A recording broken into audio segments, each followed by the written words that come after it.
Trading with प्रसादमध्ये तुमचं स्वागत आहे. आजच्या नवीन लर्निंग व्हिडिओमध्ये आपण बघणार आहे निफ्टी एनालिसिस. निफ्टीमध्ये आपण कशाप्रकारे ट्रेड प्लॅन करू शकतो. व्हिडिओ ओन्ली फॉर एज्युकेशन पर्पजसाठी आहे.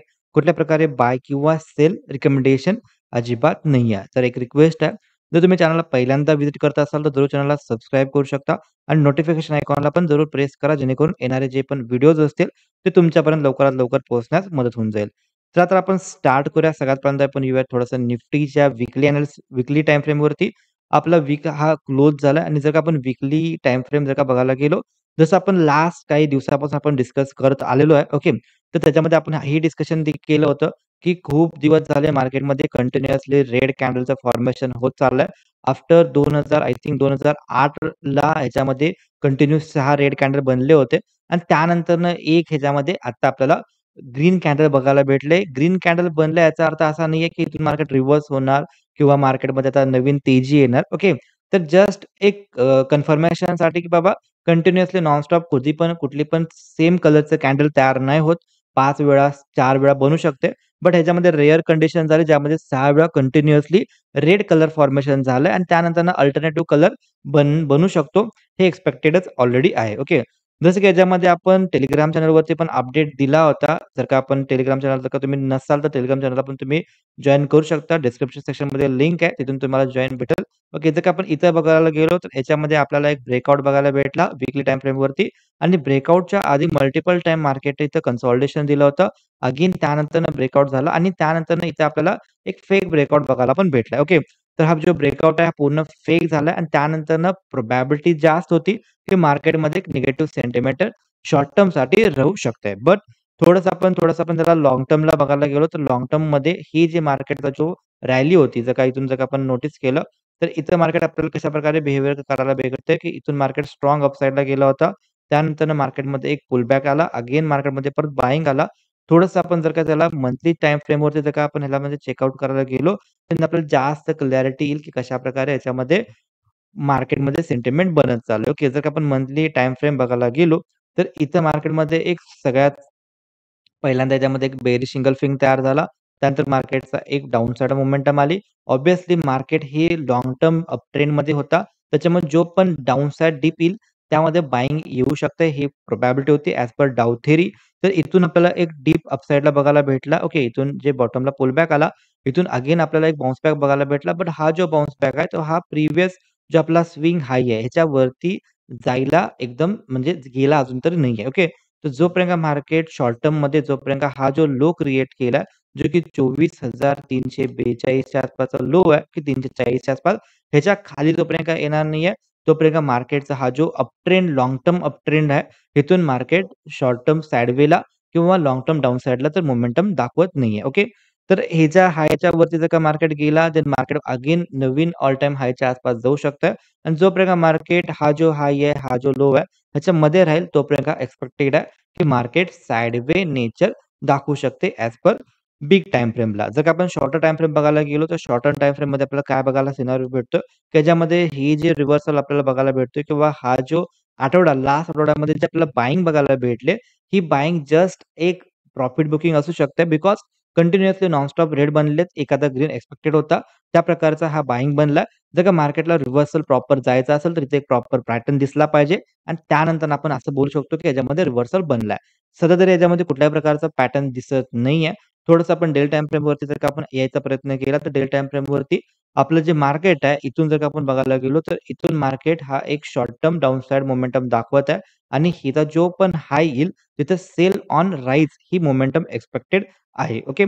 तर मार्केटला जर का त्याचा ट्रेंड चेंज करायचा असेल, तर मार्केटसाठी हा जो लोवर हाय आहे, ह्याच्यावरती आपल्याला एक डेली टाईम फ्रेमचं सस्टेनेबल क्लोजिंग आलं पाहिजे. जर का ते सस्टेन झालं, देन आपण बोलू शकतो, की इथून हा जो डाउन साइड मोमेंटम आहे, इथून मार्केट एक अपसाइड मोमेंटम साइडला जायचा प्रयत्न करू शकते. ओके. त्याच्या आधी जर का आपण थोडंसं इथं जर का चॅनल ड्रॉ करायचा प्रयत्न केला, तर याच्यामध्ये एक पॅरलल चॅनल क्रिएट होतंय, जे की मार्केट समथिंग लाइक धिस असं काहीतरी मार्केट चॅनल एक तयार करतंय आणि हिला जर का आपण नोटीस केलं, तर मार्केटसाठी शॉर्ट टर्ममध्ये जो रेझिस्टन्स येणार आहे, तो येणार आहे 24,800च्या आसपास. ओके. तर 24,800च्या आसपास मार्केटसाठी इथून जर का बघायला गेलो तर लास्ट टाईमला मार्केट इथूनच डाउन साइड आलंय. अगेन इथून मार्केट परत एक डाउन साइड मोमेंटम दाखवला. आता प्रोबॅबिलिटी जास्त आहे, की इथं मार्केट सस्टेन करेल. रेझिस्टन्स तर घेऊ शकते. रेझिस्टन्सचा काही ब्रेकआउट दिला, देन आपण बोलू शकतो, की इथून मार्केटमध्ये एक ट्रेंड साइड म्हणजे तो जो डाउन साइडचा ट्रेंड होता, हा ट्रेंड चेंज होईल असं आपण एक्स्पेक्टेशन करू शकतो. ओके. बट त्याच्या आधी तसंच ग्लोबल सेंटिमेंट काय आहेत का? ते पण बघणं गरजेचं आहे. तर ग्लोबल सेंटिमेंट काय झाले होते, तर 15 तारखेला पुतिन दादा आणि ट्रम्प दादा यांची मीटिंग होणार होती, ज्यामध्ये एक डील होणार होतं. ते डील अजून पण झालं नाहीये. म्हणजे ते जे वॉर चालू आहे, ही वॉर थांबवायसाठी खूप प्रयत्न चालू आहेत ट्रम्प तात्यांकडून. त्यांना नोबेल पुरस्कार पाहिजे होता, बट ते त्यांना भेटला नाहीये. त्याच्यामुळं ती डील काय झाली नाही. डील झाली नाही. आता ट्रम्प तात्या झेलेन्स्कीला भेटणार आहेत. ओके. तर त्या दोघांच्यामध्ये मीटिंग होईल. प्रोबॅबिलिटी जास्त आहे, की बाबा ती जर का ती नीट डील झाली नाही, तर अगेन इंडियावरती ट्रम्प तात्यांच्या म्हणण्याप्रमाणे टॅरिफ मे बी लावू शकतात. बट ते पण मागच्या वेळी काय बोलले आफ्टर पुतीन दादांची मीटिंग झालं ते बोलले होते, की आम्ही लावणार नाही. मे बी बोलले. बट त्यांच्यावर भरोसा ठेवण्यात काही जास्त अर्थ नाहीये. अजून तिथून पण अनसर्टनिटी क्लिअर आहे. म्हणजे ग्लोबल सेंटिमेंटमध्ये क्लिअर कट आपल्याला अनसर्टन मार्केट बघायला भेटते. ज्यावेळी पण मार्केट अनसर्टन असतं, त्या टायमिंगला आपण क्लिअर कट ह्याच्यामध्ये सेंटिमेंट दाखवू शकत नाहीये. बट ॲज पर टेक्निकल जर का आपण बघायला गेलो, तर टेक्निकल मार्केटसाठी थोडेसे बेअरिश मोमेंटम आहे आणि ते अनसर्टनिटी जी आहे, ती आपल्याला ह्याच्यामध्ये क्लिअर कट दिसून येते. की जोपर्यंत का मार्केट हा जो हाई आहे, ओके 24,700 च्या आणि जो लो आहे 24,450 जोपर्यंत का ह्या रेंजमध्ये मार्केट राहील, as per positional basis market थोडंसं ह्या टाईमपास ह्या झोनमध्ये एक टाईमपास करायचा प्रयत्न दाखवू शकतंय. ओके.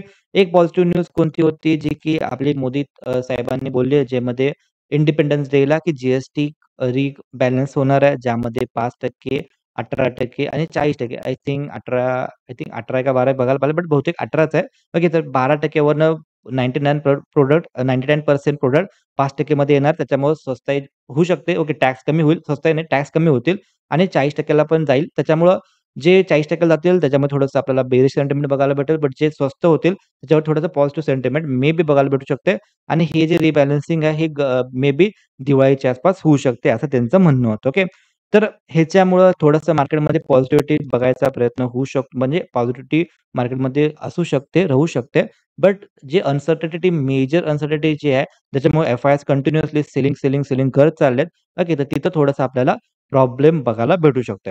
आता आपण येऊया इंट्राडेमध्ये कशाप्रकारे आपण ट्रेड प्लॅन करू शकतो. जसं की आपण ह्याच्यामध्ये आपलं जे टेलिग्राम चॅनल आहे त्याच्यावर आपण अपडेट पण दिला होता. ज्यामध्ये ओके, की बाबा मार्केटमध्ये एक इनसाइड कॅन्डल बघायला भेटू शकते. जर का आपण इथं बघायला गेलो, तर today expected inside candle, do your on analysis. Okay, तर आपण 13 ऑगस्टला हे टाकलं होतं. ऑलमोस्ट मार्केटने एक इनसाइड कॅन्डल तयार केली आहे. ओके, डील टाईम फ्रेमला आणि बघूया आता आपण कशाप्रकारे मार्केटमध्ये आपण ट्रेड प्लॅन करू शकतो. त्याच्या आधी जर का तुम्हाला stock market basic to advance ज्यामध्ये स्विंग ट्रेडिंग असेल, ऑप्शन ट्रेडिंग, फ्युचर ट्रेडिंग असेल, ही जर का कंप्लीट कोर्स जर का तुम्हाला पाहिजे असेल, ओके, तर डेफिनेटली हा नंबर तुम्ही WhatsApp करू शकता. ओके, तर त्याच्यावरती तुम्हाला अपडेट देण्यात येतील. जर का आपण ह्याच्यामध्ये डेल टाईम फ्रेम जर का बघायला गेलो, तर डेल टाईम फ्रेममध्ये आपल्याला ह्याच्यामध्ये एक इनसाइड कॅन्डल अल्मोस्ट बघायला भेटली 13 तारखेला आणि 14 तारखेला मार्केट साइडवे गेलंय. म्हणजे जर का आपण इथं बघायला गेलो, तर इनसाइड कॅन्डलचा जो हाय आहे, ह्याच्यावरती सस्टेन नाही राहिला. त्याच्यामध्ये परत एक प्रॉब्लेम आला आणि मार्केट परत एक साइडवे बिहेवियर दाखवलं. तर जर का आपण बघायला गेलो, तर कंटिन्युअसली 2 दिवस मार्केट साइडवे नेचरमध्ये गेलंय. ओके. तर थोडीशी मोमेंटम मंडेच्या डेला आपल्याला बघायला भेटू शकते. ओके. तर कशाप्रकारे आपण ट्रेड प्लॅन करणार, चला तर आपण स्टार्ट करूया. सगळ्यात पहिल्यांदा तर सिंपल असेल, की जोपर्यंत मार्केट हा जो हाय आहे आणि हा जो लो आहे, ह्याच्यामध्ये जोपर्यंत मार्केट राहील, तोपर्यंत माझ्यासाठी एक साइडवे मार्केट होऊ शकते. ह्या एरियामध्ये नो ट्रेडिंग एरिया राहील माझ्यासाठी. जर का मला ट्रेड प्लॅन करायचा असेल आणि डाउन साइडचा ट्रेड प्लॅन करायचा असेल, तर मी वेट करेन की हा एरिया. ज्यावेळी पण मार्केट ह्या एरियाच्या आसपास येईल, जो की 24,900 पासून अल्मोस्ट 25,000 च्या आसपास जर का मार्केट आला, इथं आपल्याला कुठल्या पण प्रकारे निगेटिव्ह प्राइस एक्शन बघायला भेटलं, देन आपण डेफिनेटली त्यामध्ये डाउन साइडचा ट्रेड प्लॅन करायला मला इंटरेस्ट होऊ शकतो. Okay. Video only for education पर्पजसाठी कुठल्याही प्रकारे बाय किंवा सेल रिकमेंडेशन नाही आहे. जर का आपल्याला रिव्हर्सल ट्रेड प्लॅन करायचा असेल, मला जर का रिव्हर्सल ट्रेड प्लॅन करायचा असेल, तर लास्ट टाईमला इथून एक आपल्याला शार्प रॅली बघायला भेटले. त्याच्या आधी थोडंसं आपण चार्टला झूम आउट करू. त्याच्यामध्ये जर का आपण बघायला गेलो, तर इथून मार्केट मल्टिपल टाईम जर का इथं सपोर्ट घेतलाय, ओके, ह्याच्या आधी मार्केटने इथं खूप वेळा सपोर्ट घेतला होता. हा एरिया इथं मार्केटने प्रॉपर लिक्विडिटी स्वीप केलाय आणि इथून मार्केट रिव्हर्स व्हायचा प्रयत्न केलाय. अगेन मार्केट ह्या एरियात जर का आलं, तिथं आपल्याला जर कोणत्याही प्रकारे रिव्हर्सल प्राइस एक्शन बघायला भेटला, देन आपण स्मॉल रिस्कवरती याच्यामध्ये काम करू शकतो रिव्हर्सलसाठी. बट चुकून जर का मार्केटनं हा जो लो आहे 24,342 आहे ह्याच्या खाली जर का सस्टेन राहिला मार्केट, देन मार्केटला परत प्रॉब्लेम आहे. मार्केट मेजर याच्यामध्ये डाउन साइडला मोमेंटम दाखवू शकते कारण की इथे गॅप पेंडिंग आहे. ओके. तर देन सेकंड रिव्हर्सल प्लॅन माझ्यासाठी हा राहील, की ह्या एरियात जर का मार्केट आला, तर मी रिव्हर्सल ह्याच्यामध्ये जर का आपल्याला दिसला, तर आपण डेफिनेटली ह्याच्यामध्ये रिव्हर्सल प्लॅन करू शकतो. सेकंड थिंग आहे, की मार्केट सपोज डाउन साइडला आला आणि ही ब्लॅक लाईन आहे ह्याच्या खाली जर का सस्टेन राहिला, तर माझ्यासाठी एक डाउन साइड ट्रेड असू शकतो. आणि ह्याच्यामध्ये जर का आपण बघायला गेलो, सपोज इमॅजिन करूया, की मार्केट इथं फ्लॅट ओपन झाला आणि फ्लॅट ओपन झाल्यानंतर मार्केट कन्सॉलिडेट दाखवलं आणि ही जी ब्लॅक लाईन आहे ह्याच्यावरती जायचा प्रयत्न केला, तर डेफिनेटली वेट एंड वॉच करेन, की जर का मार्केट ह्या एरियात जर का आला, इथं मला कुठल्या पण प्रकारे निगेटिव्ह प्राइस एक्शन बघायला भेटला, तर डेफिनेटली मी डाउन साइडचा ट्रेड प्लॅन करण्यात इंटरेस्ट राहू शकतो. बट चुकून जर का मार्केटनं हे वाला एरिया 24,800 ह्याच्यावर जर का मार्केट सस्टेन राहिला, देन आपण ह्याच्यामध्ये रिव्हर्सल पण प्लॅन म्हणजे कंटिन्युएशन प्लॅन करू शकतो. ओके. आणि रिव्हर्सल करायचं असेल तर हा एरिया राहू शकतो. ओके. आता याच्यामध्ये जे पण अपडेट राहतील, काही पण गोष्टी चेंजेस जर का राहिल्या, तर डेफिनेटली आपलं जे टेलिग्राम चॅनल आहे, त्याच्यावरती तुम्ही जॉइन करू शकता. तिथं जे लिंक आहे व्हिडिओच्या डिस्क्रिप्शन सेक्शनमध्ये भेटून जाईल. भेटू आपण नेक्स्ट व्हिडिओमध्ये. तोपर्यंत जय हिंद, जय महाराष्ट्र.